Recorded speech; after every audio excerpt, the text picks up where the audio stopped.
नमस्कार मित्रांनो, GSIT सोल्युशनमध्ये आपले सर्वांचे स्वागत आहे। मित्रांनो बघा, MPSC मार्फत एक जाहिरात आलेली आहे की ज्याच्यामध्ये उपसंचालक वरिष्ठ संशोधन अधिकारी गट अ ची ही जाहिरात आहे आणि त्याच्यामध्ये एकूण जागा बघा 23 जागा भरल्या जाणार आहेत। मित्रांनो, ही जी परीक्षा आहे किंवा ही जी भरती आहे याबाबतची सविस्तर माहिती तुम्हाला आपल्या या व्हिडिओमध्ये मिळणार आहे। मित्रांनो बघा, इथं साधारणतः जी ऑनलाइन परीक्षा असते ती परीक्षा घेतली जाणार नाही। तुमची जी सिलेक्शन असणार आहे ते मुलाखतीमधून होणार आहे। याबाबत सविस्तर माहिती आपण पुढे पाहणार आहोत। त्यापूर्वी मित्रांनो, तुम्हाला एक माझी विनंती राहील, तुम्ही अजूनपर्यंत आपल्या चॅनलला लाईक, सबस्क्राइब आणि शेअर केलं नसेल तर प्लीज आपल्या चॅनलला लाईक करा, सबस्क्राइब करा आणि सगळ्यात महत्त्वाचं म्हणजे बेल आयकॉनचं बटन दाबायला विसरू नका, म्हणजे असेच माहितीपूर्ण नवनवीन व्हिडिओ सर्वात अगोदर तुमच्यापर्यंत येतील। तर बघा, इथं तुम्हाला 23 ज्या जागा आहेत त्या 23 जागांचा तक्ता दिलेला आहे की कोणकोणत्या कास्ट कॅटेगरीला किती जागा तिथं उपलब्ध आहेत। आलं का लक्षात? हा तुम्ही तक्ता पाहायचा आहे आणि तुम्ही ज्या कास्ट कॅटेगरीमधून येता त्या कास्ट कॅटेगरीमध्ये आपला अर्ज भरायचा आहे। त्याच्यानंतर आपल्याला अर्ज कधीपासून करायचे आहेत तर 1 डिसेंबर 2025 पासून आपल्याला अर्ज या ठिकाणी उपलब्ध होणार आहे आणि शेवटची तारीख बघा 22 डिसेंबर 2025 पर्यंत आपल्याला ऑनलाइन ॲप्लिकेशन जे आहेत ते ऑनलाइन ॲप्लिकेशन या ठिकाणी करता येणार आहेत।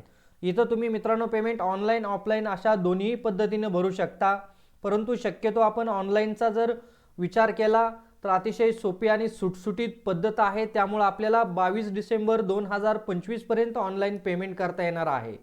जर आपण स्टेट बँकेच्या चलनाद्वारे पेमेंट करणार असाल तर तुम्हाला 24 डिसेंबर 2025 पर्यंत चलनाची प्रत काढायची आहे आणि अंतिम तारीख आहे चलन सबमिट करण्याची 26 डिसेंबर 2025 रोजीपर्यंत।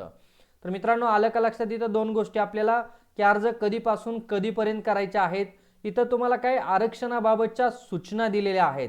मित्रांनो, खूप सगळ्या सूचना आहेत, या सूचना मी वाचून दाखवणार नाही, कारण या सूचना वाचन बसलं तर आपला व्हिडिओ मोठा होईल आणि जी महत्त्वाची माहिती तुमच्यापर्यंत पोहोचवायची आहे ती विसरून जाईल किंवा सांगायचं राहून जाईल। त्याचबरोबर बघा, इथं वेतन श्रेणी तुम्हाला किती दिलेली आहे। S23 चा पे बँड आहे आणि त्याच्यामध्ये तुम्हाला 67,700 रुपये बघा वेतन किती दिलेलं आहे, 67,700 रुपये ते 2,08,700 रुपये इतकं तुम्हाला वेतन असणार आहे। मित्रांनो बघा, इथं परीक्षा घेतली जाणार नाही, डायरेक्ट मुलाखत असणार आहे, त्यामुळं इथं आपल्याला कॉम्पिटिशन जे असणार आहे ते कॉम्पिटिशन देखील कमी असणार आहे। त्याचबरोबर वयोमर्यादा काय दिलेल्या आहेत, वयोमर्यादेचा तक्ता इथं तुम्हाला स्क्रीनवरती दिलेला आहे। तुम्ही ज्या कास्ट कॅटेगरीमधून येता त्या कास्ट कॅटेगरीला किती वयोमर्यादा आहे हे तुम्ही या तक्त्यामध्ये पाहू शकता। आता आपल्याला सगळ्यात महत्त्वाचा टप्पा पाहायचा आहे तो म्हणजे शैक्षणिक अर्हता किंवा अनुभव आपल्याला इथं कशा पद्धतीने मागितलेला आहे। मी तुम्हाला जसं म्हटलं की इथं कॉम्पिटिशन कमी आहे, जागा जास्त आहेत, कॉम्पिटिशन कमी आहे आणि त्याच्यामध्ये शैक्षणिक अर्हता बघा काय आहे, इथं तुमची पोस्ट ग्रॅज्युएशनची डिग्री स्टॅटिस्टिक किंवा इकॉनॉमिक्स याच्यामधून तुमची स्टॅटिस्टिकची पोस्ट ग्रॅज्युएशन किंवा ग्रॅज्युएशनची डिग्री असणं आवश्यक आहे। बघा, दोन्हीही कॅन्डिडेट आहेत, ते दोन्ही कॅन्डिडेट या भरतीसाठी पात्र असणार आहेत की ज्यांचं पोस्ट ग्रॅज्युएशन स्टॅटिस्टिक किंवा इकॉनॉमिक्स मधून झालेलं आहे किंवा ग्रॅज्युएशन स्टॅटिस्टिक किंवा इकॉनॉमिक्स मधून झालेलं आहे, असेही दोन्हीही विद्यार्थी या परीक्षेसाठी पात्र असणार आहेत। आता स्टॅटिस्टिक आणि इकॉनॉमिक्सच्या काही ब्रँचेस दिलेले आहेत, तर कोण कोण या भरतीसाठी अप्लाय करू शकतं किंवा कोण कोण याच्यासाठी फॉर्म भरू शकतं, तर बघा इथं स्टॅटिस्टिकच्या 4 डिपार्टमेंट दिलेले आहे। त्या 4 डिपार्टमेंटमधलं तुमचा सब्जेक्ट असेल तर तुम्ही या ठिकाणी अप्लाय करू शकता।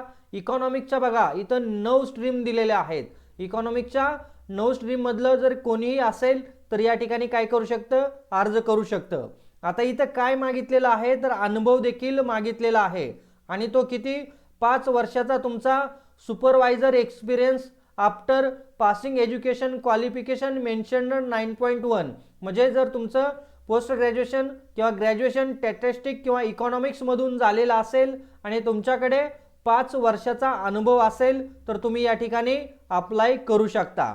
आता अनुभव कुठला असला पाहिजे इथं दिलेला आहे, गव्हर्नमेंट किंवा पब्लिक ऑथॉरिटीमधील कोणताही अनुभव तुम्हाला इथं चालणार आहे मित्रांनो. त्याच्यानंतर इथं बघा तुम्हाला कोणकोणत्या स्ट्रीममधला एक्सपिरियन्स आहे ते इथं दिलेलं आहे. त्या फील्डमधला तुमचा एक्सपिरियन्स असेल तर मित्रांनो तुम्ही काय करू शकता, या ठिकाणी अप्लाय करू शकता. शैक्षणिक अर्हता व अनुभव गणनेच्या दिनांक जे आहेत ते आपल्याला जी काही भरतीची तारीख दिलेली आहे त्याच्याच दरम्यानच्या असल्या पाहिजेत. त्याचबरोबर मित्रांनो बघा सगळ्यात महत्त्वाचं, तुम्ही ज्या वेळेला अप्लाय करणार आहे ऑनलाईन पद्धतीनं त्यावेळेला तुम्हाला अनुभवाचा दावा करत असताना नेचर ऑफ जॉब म्हणून दिलेला असेल. त्याच्यामध्ये supervisory experience in statistical work और supervisory experience in economical work असं नमूद करणं अनिवार्य आहे. त्याशिवाय ऑनलाईन जो अर्ज भरणार आहे तो अर्ज तुमचा स्वीकारला जाणार नाही, हे लक्षात घ्या मित्रांनो. त्याच्यानंतर तुमच्या कर्तव्य आणि जबाबदाऱ्या ही MPSCची जी अधिकृत वेबसाईट आहे त्या अधिकृत वेबसाईटवरती दिलेल्या आहेत. आता इथं निवड प्रक्रिया कशा पद्धतीने असणार आहे मित्रांनो, तर प्रस्तुत जाहिरातीमध्ये अर्जांची संख्या जर जास्त आली तर त्या ठिकाणी तुमची जी काही ऑनलाईन एक्झाम आहे ती ऑनलाईन एक्झाम घेतली जाणार आहे. जर अर्जांची संख्या कमी आली तर तुमची तिथं ऑनलाईन एक्झाम घेतली जाणार, डायरेक्ट मुलाखत घेतली जाणार आहे आणि मुलाखतीद्वारे तुमची शिफारस केली जाणार आहे. ऑनलाईन परीक्षा घ्यायची ठरलं तर त्याच्यामध्ये ऑनलाईन परीक्षेचे गुण आणि मुलाखतीचे गुण एकत्रित करून तुमची जी फायनल मेरिट लिस्ट आहे ती फायनल मेरिट लिस्ट लावली जाणार आहे. मुलाखतीमध्ये किमान 41% व त्यापेक्षा जास्त गुण मिळवणाऱ्या उमेदवारांचीच शिफारस जी आहे ती शिफारस त्या ठिकाणी केली जाणार आहे. तर मित्रांनो बघा आपल्याला ऑनलाईन अर्ज जे आहे तो ऑनलाईन अर्ज MPSCच्या वेबसाईटवरती जाऊन करायचा आहे. त्यासाठी तुमची KYC कंप्लीट असणं आवश्यक आहे. ऑनलाईन अर्ज भरत असताना तुम्हाला कोणकोणत्या डॉक्युमेंट्स लागणार आहेत बघा इथं सगळी डॉक्युमेंटची लिस्ट दिलेली आहे. तुमचे एज्युकेशन क्वालिफिकेशन असेल, तुम्ही ज्या कास्ट कॅटेगरीमधून येता त्याचे डॉक्युमेंट्स असतील, वयाचा पुरावा असेल, भाषेचा पुरावा असेल, नावात बदल असेल तर त्याचा पुरावा असेल, किंवा तुम्ही ज्या आरक्षण असतं ज्या आरक्षणामधून येता त्याचा पुरावा असेल, या सगळ्या डॉक्युमेंट तुम्हाला तिथं अपलोड करायच्या आहे. आणि सगळ्यात महत्त्वाचं म्हणजे आपल्याला ऑनलाईन ॲप्लिकेशन करण्यासाठीच्या ह्या ज्या काही वेबसाईट दिलेल्या आहेत त्या वेबसाईट मी तुम्हाला या व्हिडिओच्या डिस्क्रिप्शन बॉक्समध्ये देखील दिलेले आहे.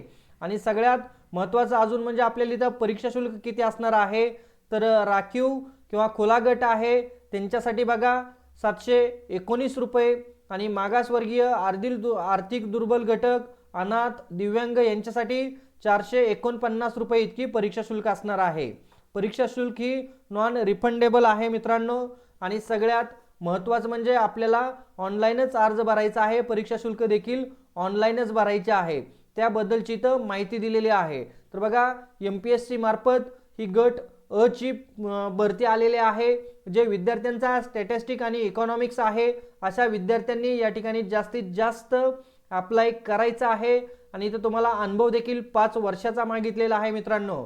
तर मित्रांनो अशाच नवनवीन भरतीच्या व्हिडिओसाठी तुम्ही अजूनपर्यंत आपल्या चॅनलला लाईक, सबस्क्राईब आणि शेअर केलं नसेल तर प्लीज चॅनलला लाईक करा, सबस्क्राईब करा आणि सगळ्यात महत्त्वाचं म्हणजे बेल आयकॉनचं बटन दाबायला विसरू नका.